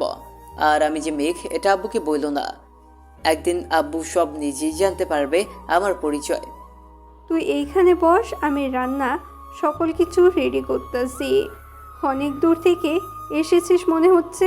তোমার কোনো কাজ করতে হবে না, আমি একাই করতে পারবো। তুমি শুয়ে থাকো আর বলে দাও কোথায় কি কি রাখা আছে। রান্নাঘরে সব কিছু রাখা আছে, গিয়ে দেখ। মেঘ চলে গেল রান্নাঘরে। সকল কিছু রেডি করে তার মায়ের কাছে আসতেই দেখতে পেল একটা মেয়ে বসে বসে কান্না করতেছে আর বলতেছে, আন্টি, আমাকে মাফ করে দিন। আমার জন্য আপনাদের আজকে এই অবস্থা। মেঘের নামে যদি এত বড় মিথ্যা অপবাদ না দিতাম তাহলে হয়তো কোনো দিন এমন অবস্থা হতো না। ঋতু, তুমি এখানে? মেঘের কথা শুনে ঋতু পেছনে ফিরতেই দেখে মেঘ। আগের থেকে মেঘ অনেক সুন্দর হয়েছে আর একটু মোটাও হয়েছে। ঋতু মেঘকে না চিনতে পেরে বলতে লাগলো, কে আপনি? আর এইখানে কি করেন? আন্টি, উনি কে? আর এই বাসায় কখন এসেছে? ও হচ্ছে মেঘের বন্ধু, আমাদের দেখতে এসেছে। তা বাবা, রান্নার সকল কিছু পেয়েছো তো? সকল কিছুই আছে। তা আপনার নামই বুঝি ঋতু? মেঘকে মিথ্যা অপবাদ দিয়ে বাড়ি থেকে বের করিয়ে দিয়েছেন? আমি মেঘকে মিথ্যা অপবাদ দিয়ে বাড়ি থেকে বের করে দিয়েছি। আচ্ছা, আপনার সাথে কি মেঘের দেখা হয় না নাকি? দেখা হয়, আমাকে পাঠিয়েছে ওনাদের নিয়ে যাওয়ার জন্য। মেঘ কথা বলতেছে এমন সময় মেঘের বাবা ঘরে ঢুকতে ঢুকতে বলতে লাগলো, জানো আমার ছেলে নাকি এই এলাকায় এসেছে। বাজারে গিয়েছিলাম, তখন সবাই বলতেছে মেঘ এখানে এসেছে। হয়তো এসেছে, তোমরা এখন রেস্ট নাও, আমি রান্না করি গিয়ে। আন্টি, আপনার রান্না করতে হবে না, আমি রান্না করে নিয়ে এসেছি। আঙ্কেল, আমার কাছে বাজারগুলো দেন। ঋতুর বাজারগুলো নিয়ে চলে গেল রান্নাঘরে। এইদিকে মেঘ আস্তে আস্তে তার বাবার পায়ের কাছে বসে পা জড়িয়ে ধরে বলতে লাগলো, আব্বু, আমাকে মাফ করে দিও, তোমার কাছে আমার পরিচয়টা লুকিয়ে রেখেছিলাম। আরে বাবা, কি করতেছো? আমার পা ছাড়ো তুমি। আর তোমার কি হয়েছে বলো তো আমাকে। আব্বু, আমি আপনাদের ছেলে মেঘ। বাজারের লোকেরা ঠিকই বলেছে, আমি এসেছে। মেঘ বাবা, তুই এসেছিস? এই বলে মেঘের আব্বু মেঘকে জড়িয়ে ধরে কান্না করে দিল। কিছুক্ষণ পর মেঘ রান্নাঘরের দিকে তাকাতেই দেখতে পেল ঋতু রান্না করছে। কি হবে বলেন? আমি আপনাকে খুব ভালোবাসতাম, আপনি ভালোবাসার এই পরিণতি দিয়েছেন আমাকে। মেঘ, আমি তোমার পায়ে পড়তেছি, প্লিজ আমাকে মাফ করে দাও। আমি যা করেছি অনেক ভুল করেছি।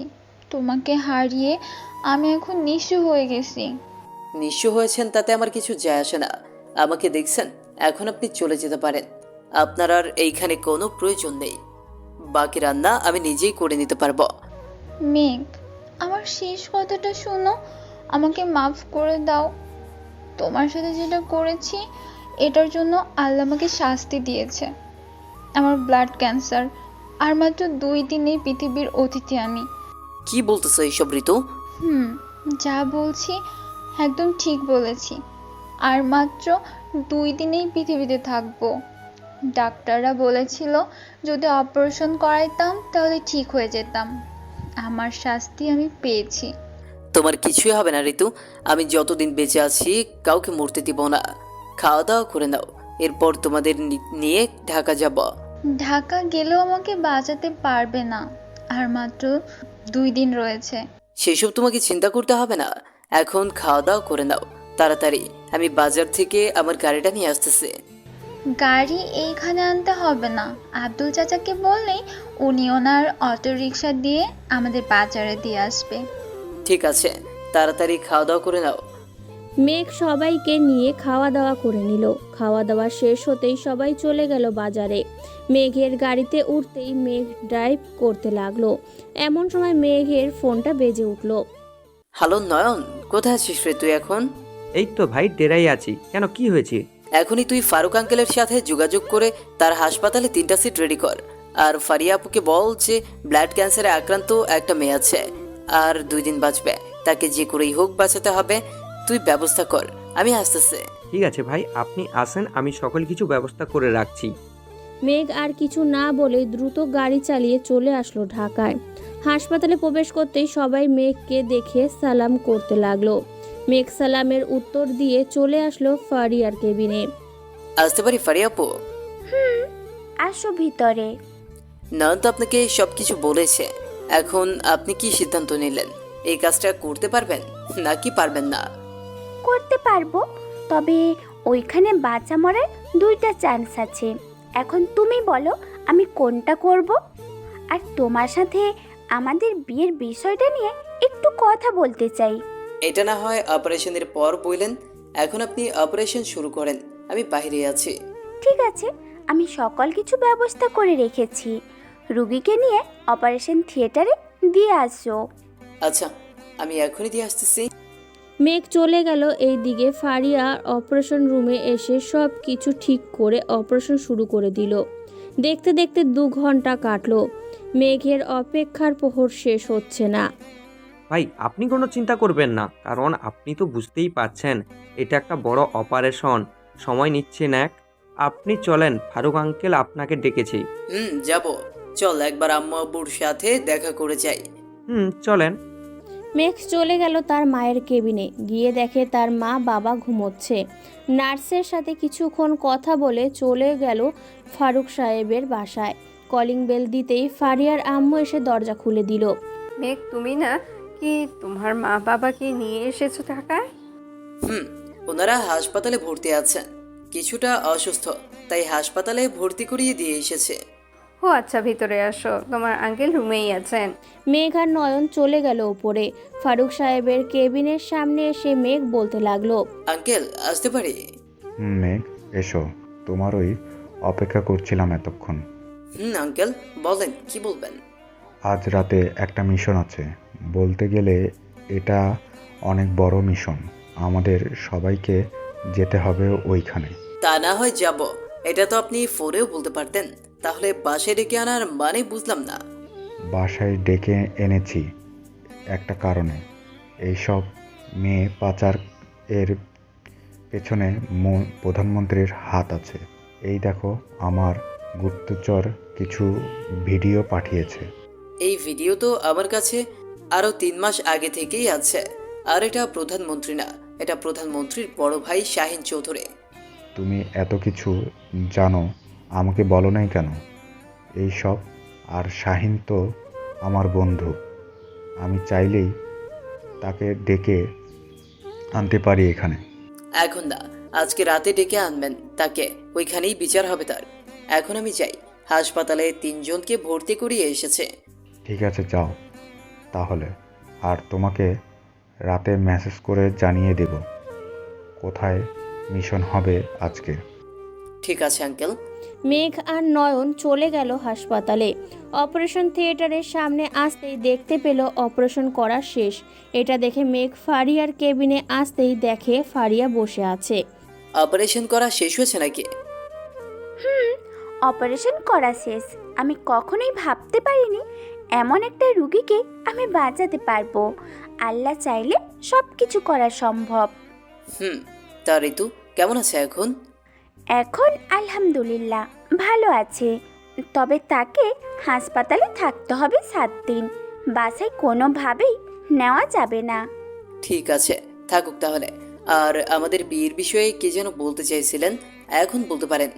আমাদের বিয়েটা যেন সামনের মাসে দিয়ে দেওয়া হয়। তুমি আন্টি আঙ্কেলের সাথে কথা বলো, আমি আব্বু আম্মুকে বলে রেখেছি। ঠিক আছে, আমি আব্বু আম্মুর সাথে কথা বলতেছি, তুমি ওদের দেখে রেখো। আমি রাতে হাসপাতালে থাকবো না, একটা মিশন আছে, মিশনটা কমপ্লিট করতে যাব। এসব ছেড়ে দেওয়া যায় না মেঘ। আর কত মানুষকে খুন করবে, আল্লাহর কাছে কি জবাব দেবে তুমি? জানি না, তবে এই কাজটা এখন আমার পেশা হয়ে গেছে। আমার হয়ে যদি গরিব মানুষগুলো সুখে থাকে, তাহলে আমি হাজারো অপরাধ করতে রাজি আছি। ঠিক আছে, তুমি করো তাহলে, আমি কিছুই বলবো না তোমাকে। আচ্ছা, আমি এখন বাসায় যাইতেছি, বিকাল 5টায় আসবো। আমি আসলে এরপর তুমি না হয় যাইও। আচ্ছা, যাবো নে। ফারিয়া চলে গেল। এদিকে মেঘ চলে আসলো তার মা বাবার কেবিনে। মেঘকে দেখে তার মা বলতে লাগলো, বাবারে, আজকে তোর জন্য মেয়েটা বেঁচে গেছে। আমার একটা কথা রাখবি বাবা? বলো আম্মু, কি কথা? তুই ঋতুকে বিয়ে করে নে, মেয়েটা আর কতদিন একা থাকবে? কেন, তার কি বিয়ে হয় না আমি চলে আসার পর? না, হয় নাই। আর ঋতুর পেটেও বাচ্চা আসে নাই। ঋতু সব অভিনয় করেছিল তোর সাথে সম্পর্ক শেষ করে দেওয়ার জন্য। কি বলতেছো আম্মু এসব? আমি তো তোমার কথা কিছুই বুঝতেছি না। আমি যা বলেছি সব সত্যি বলেছি। তুই চাইলে ঋতুকে জিজ্ঞাসা করতে পারিস। তবে আমি চাইতাছি ঋতু আর তোর বিয়েটা দিতে। কিন্তু আম্মু, আমার বিয়ে তো অন্য একটা মেয়ের সাথে ঠিক হয়েছে। আমি কি করে ঋতুকে বিয়ে করবো এখন বলো? আমি ফারিয়ার মা বাবার সাথে কথা বলবো, তুই ব্যবস্থা করে দে। আর না হয় ফারিয়ার সাথে আমাকে কথা বলিয়ে দে, আমি দেখি ফারিয়া কি বলে। ঠিক আছে, 5টায় ফারিয়া আসবে। আমি তোমার সাথে কথা বলিয়ে দিব না, পরে তোমরা ডিসিশন নিয়েও কি করবে আমাকে। মেঘ আরও কিছুক্ষণ কথা বলে চলে গেল ঋতুর কেবিনে। গিয়ে দেখে ঋতুর জ্ঞান ফিরেছে। ঋতু, এখন কেমন লাগছে তোমার? ভালো লাগতেছে না। আমি যে বেঁচে ফিরবো কখনোই ভাবতে পারি না এটা। আল্লাহ আমাকে বাঁচিয়ে দিয়েছে শুধু তোমার জন্য। হয়তো এটাই। আচ্ছা তুমি থাকো, আমার কাজ আছে, আমি এখন চলে যাব, সকালে দেখা হবে। এই বলে মেঘ চলে গেল ফারিয়ার কেবিনে। গিয়ে দেখে ফারিয়া চলে এসেছে। ফারিয়াকে পেছন থেকে হালকাভাবে জড়িয়ে ধরে বলতে লাগলো, আম্মু তোমাকে ডেকেছে, তুমি আম্মুর কাছে যাও, আমি কাজে চলে যেতেছে। ঠিক আছে, যাও তাহলে, আর সাবধানে কাজ করবে। তোমাকে হারাতে চাই না। এই কয়েকদিনে আমি তোমাকে অনেক ভালোবেসে ফেলেছি মেঘ। তাই নাকি? প্রথম তো আমাকে দেখতেই পারতে না, এখন তো ভালোবাসা কোথা থেকে আইতেছে শুনি? জানি না। আচ্ছা যাও তুমি নিচে, নয়ন অপেক্ষা করতেছে, দেখে আসলাম। মেঘ চলে গেল নিচে। এসে দেখে তাদের পুরো টিম চলে এসেছে। মেঘ গাড়িতে উঠতেই গাড়ি চলতে লাগলো তাদের মিশনের সেই জায়গায়। আচ্ছা নয়ন, আমি যা জানতে পেরেছি এটা কি সত্যি হবে আজকে? শুনেছি দুবাইয়ের মাফিয়া আর অস্ট্রেলিয়ার মাফিয়ারা আমাদের উপর হামলা করবে। আপনি ঠিক বলেছেন, কিন্তু ওরা একলা না, সাথে ভারতের মাফিয়া কিংও আসবে। তাই তো ফারুক ভাই বলেছে আমাদের সবাইকে আজকে থাকতে হবে, মিশনটা অনেক বড়। মিশনটা কত বড় সেটা গেলেই না হয় দেখা যাবে। এখন গাড়িটা তাড়াতাড়ি চালা, রাত 9টার আগে ওইখানে থাকতে হবে আমাদের। নয়ন গাড়ি চালাতে লাগলো। প্রায় 3 ঘন্টা পর গাড়ি এসে পৌঁছালো ঘন একটা জঙ্গলের সামনে। সামনে আর রাস্তা নেই দেখেই ফারুক সাহেব বলতে লাগলো, মেঘ, সামনে আর রাস্তা নেই। তুমি এক কাজ করো, সবাইকে নিয়ে ভেতরে যাও, আমি গাড়িটা লুকিয়ে রেখে আসতেছি। নয়ন, তুই আমার সাথে থাক। ঠিক আছে, আসেন তাহলে আপনারা, আমরা ভেতরের দিকে যেতে থাকি। এই বলে মেঘ তার টিমকে নিয়ে ভেতরের দিকে যাইতেই 10 মিনিট হাঁটার পর বড় একটা খালি জায়গায় যেতেই সামনে থেকে একজন লোক বলতে লাগলো, এই তোরা তো দেখি মরার জন্য আগে ভাগেই চলে এসেছিস। আজকে আমাদের দলে সবাই তোদেরকে মেরে সাথে নিয়ে যাব। আচ্ছা দেখা যাবে কে কাকে নিয়ে যায়। সবাই প্রস্তুত আছো তো? ভাই, আমরা প্রস্তুত আছি। এটা বলতে মেঘ ফায়ার করতে লাগলো তাদের ওপরে। মেঘের পুরো টিমের সবার শরীরে বুলেট প্রুফ জ্যাকেট পরে থাকার কারণে কোনো ক্ষতি হচ্ছে না। এইদিকে মেঘ সামনের দিকে এগিয়ে যাইতেছে আর গুলি করতেছে। প্রায় 5 ঘন্টা তাদের সাথে লড়াই করলো মেঘের টিম। এখন শুধু বেঁচে আছে ভারতের মাফিয়া কিং, অস্ট্রেলিয়া এবং দুবাইয়ের মাফিয়া কিং।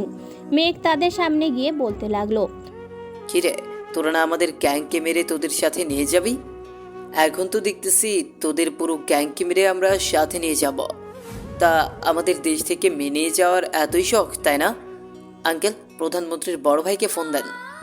আর ফোন দিতে হবে না, ওই যে চলে এসেছে।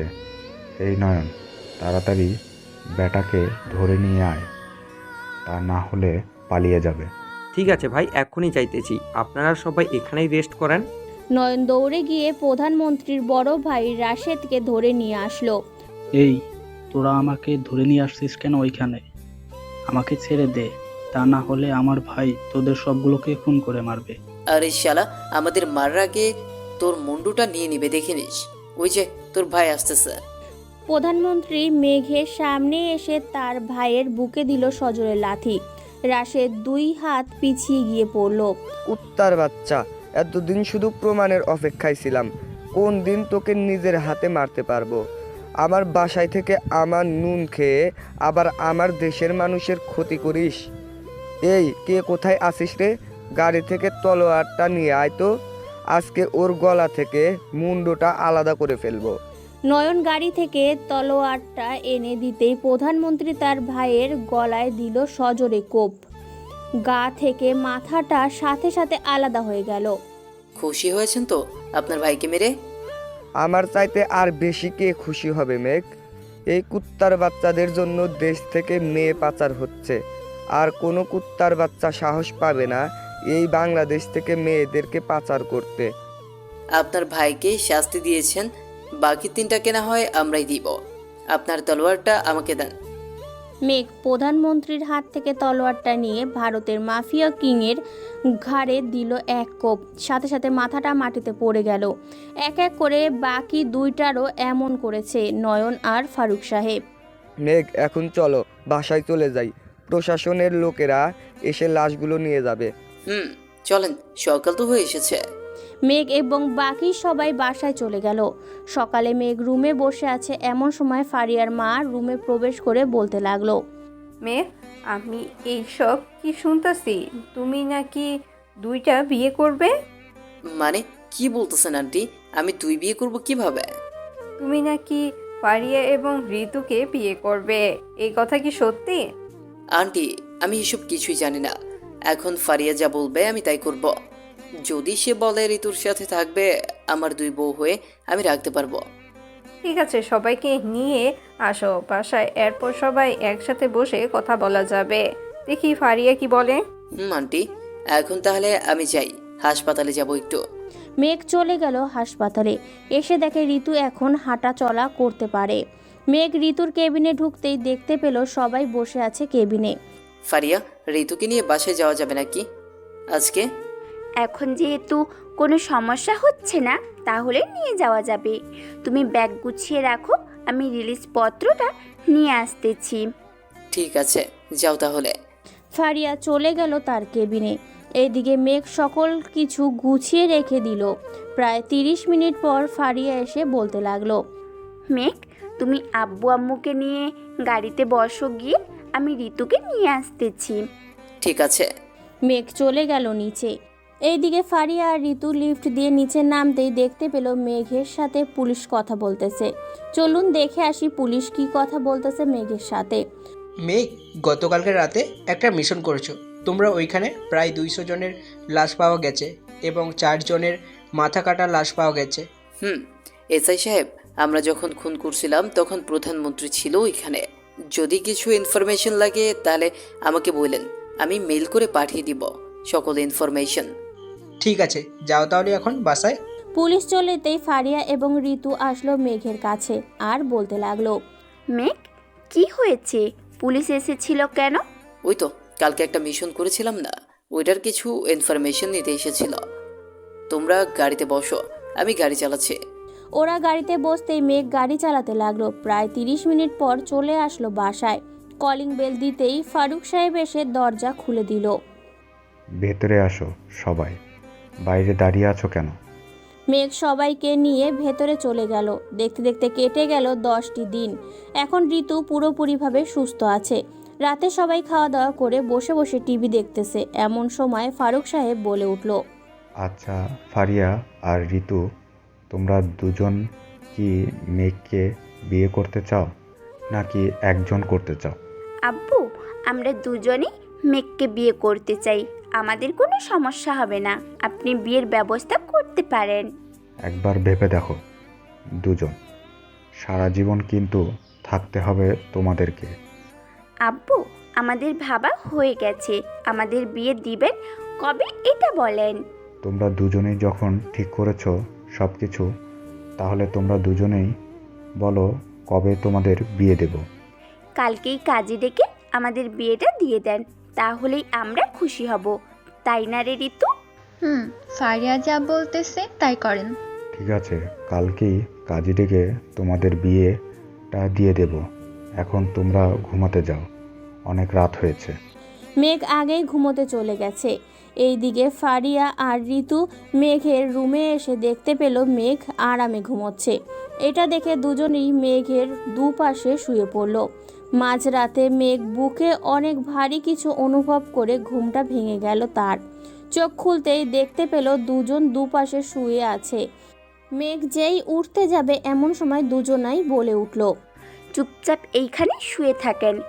আমাকে ওয়াশরুমেও যেতে দিবে না নাকি তোমরা দুইজন? এটা আগে বললেই হতো। মেঘ চলে গেল ওয়াশরুমে। বেচারা এখন আছে মহাবিপদে। 2 বউ নিয়ে কি করবে? দেখতে দেখতে সকাল পেরিয়ে সন্ধ্যা হয়ে গেল। সবাই বসে আছে, এমন সময় কলিং বেলটা বেজে উঠলেই মেঘের আম্মু গিয়ে দরজা খুলে দিল। নয়ন কাজীকে নিয়ে দাঁড়িয়ে আছে। নয়ন, ভেতরে আসো, বাইরে দাঁড়িয়ে আছো কেন? নয়ন কাজীকে নিয়ে ভেতরে চলে আসলো। কাজী 3 জনের বিয়ে পড়িয়ে দিয়ে চলে গেল। রাত প্রায় 12টায়। মেঘ আর নয়ন ছাদে দাঁড়িয়ে আড্ডা দিচ্ছে। এমন সময় নয়ন বলে উঠল, আচ্ছা ভাই, এখন আপনি যান। এখন না গেলে সারা রাতের মধ্যে মনে হয় না দুইজনের বিড়াল মারতে পারবেন। এইসব বলিস না রে, বাসর ঘরে ঢুকলেই তো আমি শেষ। শেষ হবেন না, এখন চলেন, তা না হলে দুজন মিলে কোলে করে নিয়ে যাব, তখন বুঝবেন আমরা কি জিনিস। কোলে করে নিতে হবে না, চলো, আমি হেঁটেই যেতেছি। মেঘ দুজনের সাথে হেঁটে হেঁটে চলে গেল বাসর ঘরে। 3 জন মিলে নামাজ আদায় করে বসে আছে। মেঘ 2 জনের ঘোমটা খুলে বলতে লাগলো, মাশাআল্লাহ, দুজনকেই অনেক সুন্দর লাগতেছে। এই বলেই মেঘ 2 জনার কপালে চুমু দিতেই ফারিয়া বলতে লাগলো, ঋতু চল, আমাদের কাজ আমরা শুরু করে দেই, তা না হলে সকাল হয়ে যাবে, আর তো আছে কয়েক ঘন্টা। চলো। এই বলে 2 বউ মিলে মেঘের ওপর ঝাঁপিয়ে পড়ল। না তো মেঘ কোনো কিছু বলতে পারছে, না তো কিছু করতে পারছে। বেচারার জন্য আজকে আমার নিজেরও খুব কষ্ট হচ্ছে। এই যে আপনারা ভুলেও কিন্তু একসাথে 2 বিয়ে করবেন না। যদি করেন তাহলে এই নায়কের মতো আপনাদেরও একই অবস্থা হবে। আজকের গল্পটা এই পর্যন্ত থাক, আবারও দেখা হবে নতুন কোনো গল্পে। ধন্যবাদ। রোজ নতুন নতুন গল্প পেতে চ্যানেলটা সাবস্ক্রাইব করবেন আর পাশে থাকবেন। অবশ্য গল্পটা কেমন হলো সেটাও কমেন্ট করে জানাবেন। ধন্যবাদ সবাইকে আমাদের সাথে থাকার জন্য।